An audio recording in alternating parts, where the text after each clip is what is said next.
Congresswoman Franz Castro and others insist that they were wrongfully convicted.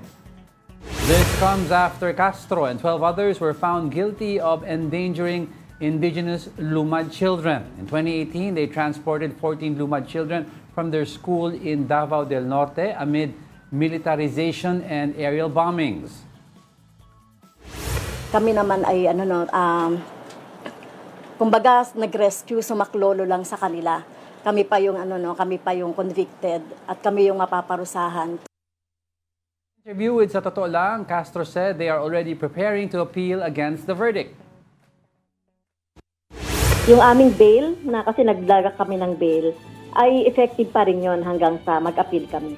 Hanggang sa matapos ang kaso. Yes. So, yung ganon.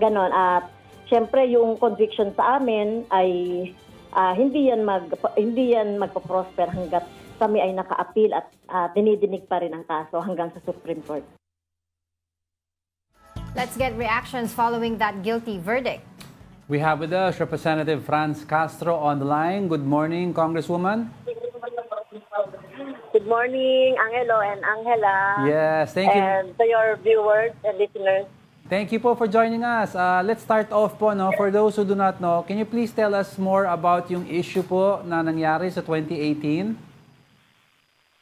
Well, ito po ay kami po ni Casatur Ocampo at iba pang mga volunteers po at advocate ng mga lumad ay naimbitahan dito sa National Solidarity Mission. Dapat yun, November 29 to 30. No? Pumunta kami ng November 28 dahil nag-courtesy call pa kami sa local government. Nakausap din namin yung sa DepEd ng Talaingod at saka yung DSWD. So para malaman yung nandoon kami ni Casatur at saka yung purpose ng pagpunta namin doon. So, ang nangako pa nga yung DepEd na nasasama sa amin kinabukasan. No? So, nangyari nung gabi, nagtumawag na yung mga teachers, takot na takot sila doon sa administrator, no? Tumawag sila sa administrator dahil inaharap sila, penetrated sila ng mga paramilitary group doon sa school. At yun nga, sinara na yung school nila. Nakikiusap yung mga teachers na sana wag silang paalisin hanggang kinabukasan para naman maaga makaalis sila. Pero pinilit pa rin silang paalisin doon sa lugar. So, tumawag sila sa amin. So, ano ba yung gagawin namin? So, that is an emergency situation. Kaya nirescue namin sila. So, wala naman kaming bad intentions, no, na mang-abuso or whatever, na masamang intention. So, yun lang po yung nangyari. Tapos, hinarang kami, no, ng mga pulis, ng mga military, doon sa pagbaba na namin. So, kami kasi nag-antay lang sa highway. Kami ni Casatur at saka yung aming delegation, nag-antay lang doon sa highway. Habang yung mga teachers, no, mga estudyante, lumalabas doon sa school o umaalis doon sa community. So, yun yung nangyari. No? Okay. So, parang nabaliktad, kami pa yung tumulong, kami pa yung naparusahan. Pero, at saka, go ahead po. As government official, it is my obligation naman na tumulong sa mga ganong emergency situation. Congresswoman, sa tingin niyo po ba may bahid po ng politika itong guilty verdict sa inyo? Well, malamang, no? Kasi that is a Duterte place talagang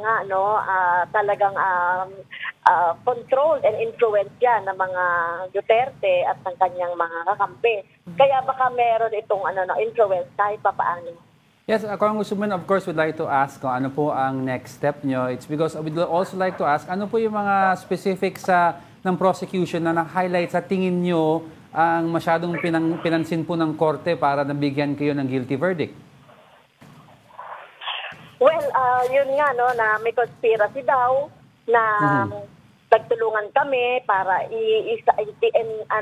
i-endanger yung buhay ng mga bata. Dahil nga doon sa kami daw yung nagsabi na umalis sila sa school, lisanin nila yung school. Parang kami yung pinagbintangan. Decision naman yan ng mga estudyante at saka ng kanilang mga teachers.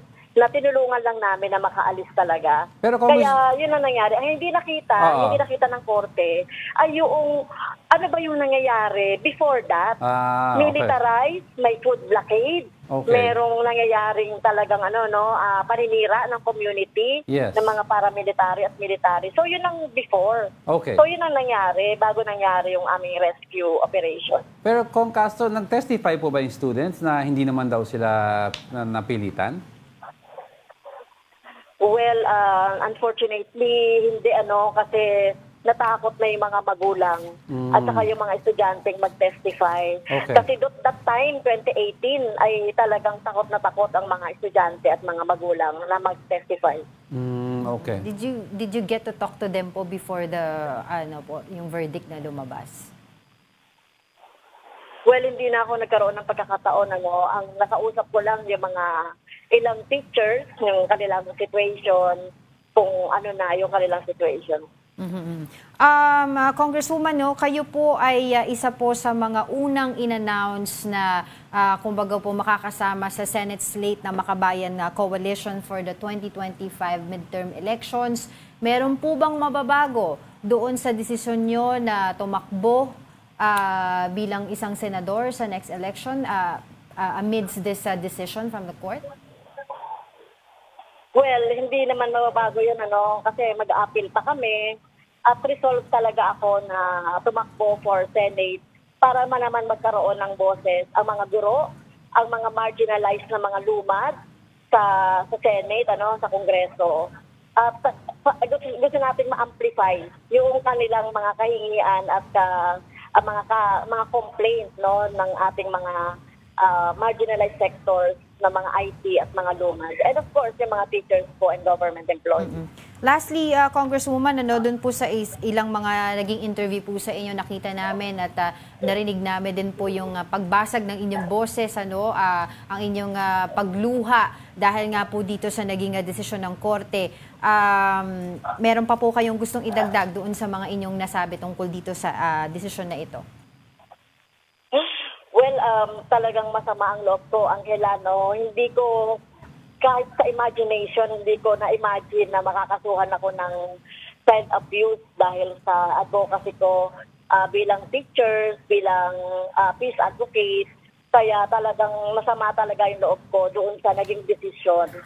So of all people, bata pa ba yung aabusuhin ko? So hindi ko po magagawa yon sa ating mga kapatid at mga estudyanteng lumad po at mga teachers. All right. With that, thank you for joining us, Representative Franz Castro. Salamat.